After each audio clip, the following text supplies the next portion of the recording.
Pahang ரவ் புறநகர் பகுதியில் தனது மூதாதையருக்கு சொந்தமான நிலத்தை மீட்டெடுப்பதில் கடந்த 6 ஆண்டு காலமாக சட்ட போராட்டம் நடத்தி வந்த 94 வயது மூதாட்டி ஏ சந்திரமதி தோல்வி கண்டார். அந்த நிலம் தனது மூதாதையருக்குத்தான் சொந்தம் என்பதை போதுமான ஆதாரங்களுடன் நிரூபிப்பதில் மூதாட்டி சந்திரமதி தோல்வி கண்டுள்ளார் என்று திமோர்லோ உயர்நீதிமன்றம் தீர்ப்பளித்ததுடன் அந்த மூதாட்டியின் விண்ணப்பத்தை தள்ளுபடி செய்தது.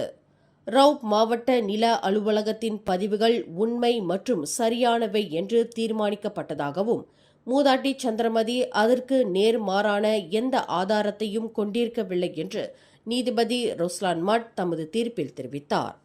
இதன் தொடர்பில் வழக்கின் பிரதிவாதிகளான ரவ் மாவட்ட நில அலுவலகத்தின் பதிவு அதிகாரி, பஹாங் மாநில நிலம் மற்றும் கனிமவள இயக்குநர் ஆகியோருக்கு வழக்கு செலவு தொகையாக மூதாட்டி சந்திரமதி 10,000 ரிங்கெட் செலுத்த வேண்டும் என்று நீதிமன்றம் உத்தரவிட்டது. உயர் நீதிமன்றத்தின் இத்தீர்ப்பை எதிர்த்து புத்ராஜயா அப்பீல் நீதிமன்றத்தில் மேல்முறையீடு செய்யப்போவதாக மூதாட்டி சந்திரமதியின் வழக்கறிஞர் ஆர் கங்காதரன் தெரிவித்தார்.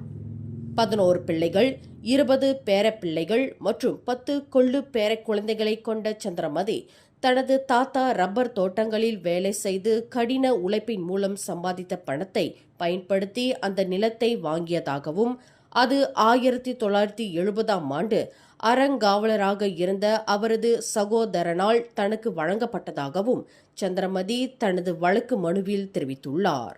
மேலும் செய்திகளை தெரிந்து கொள்ள கீழே இருக்கும் பெல் பட்டனை அழுத்துங்கள். உங்கள் மகிழ்ச்சியை வெளிப்படுத்த லைக் மற்றும் ஷேர் செய்யுங்கள். தொடர்ந்து திசைகளோடு இணைந்திருக்க சப்ஸ்கிரைப் செய்யுங்கள்.